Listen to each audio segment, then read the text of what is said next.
ഈ കണ്ണൂരിൻ്റെ ഒരു പാരമ്പര്യം കൾച്ചറൽ ഒരു വായനശാല പാരമ്പര്യം അങ്ങനെ ഒരുപാട് കൾച്ചറൽ ഒരുപാട് പ്രത്യേകതകളുള്ള ഒരു സ്ഥലമാണ് കണ്ണൂർ.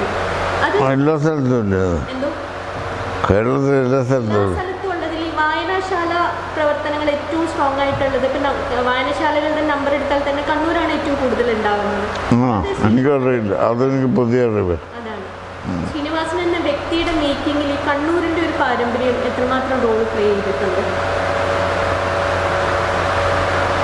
കണ്ണൂർ എനിക്ക് എന്തെങ്കിലും ഒരു ഇതുണ്ടെങ്കിൽ അത് മുഴുവൻ എൻ്റെ നാട്ടിൽ നിന്ന് എനിക്ക് കിട്ടിയതായിരിക്കുമല്ലോ സ്വാഭാവികമായിട്ട്.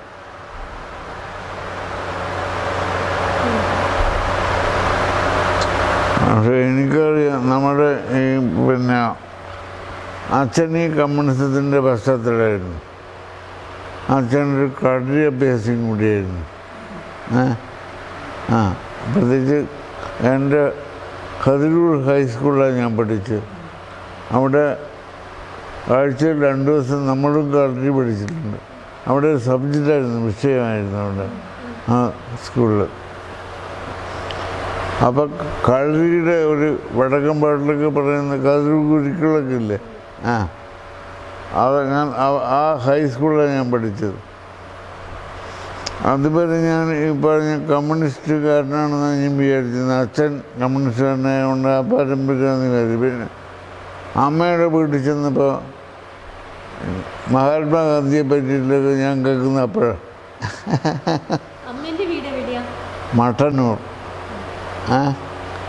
അവിടെ അമ്മയുടെ അച്ഛനും അമ്മയുടെ ആങ്ങളമാരും അത് അമ്മമാരും എല്ലാം കോൺഗ്രസ്സാണ്. ഞാൻ കോളേജ് ചേർന്നിട്ട് 1 കൊല്ലം KSUക്കാരനായി. ഇമ്മീഡിയറ്റ് മാറി. എനിക്കൊരു ബോധമില്ല, എന്ത് വേണമെങ്കിൽ ആവും.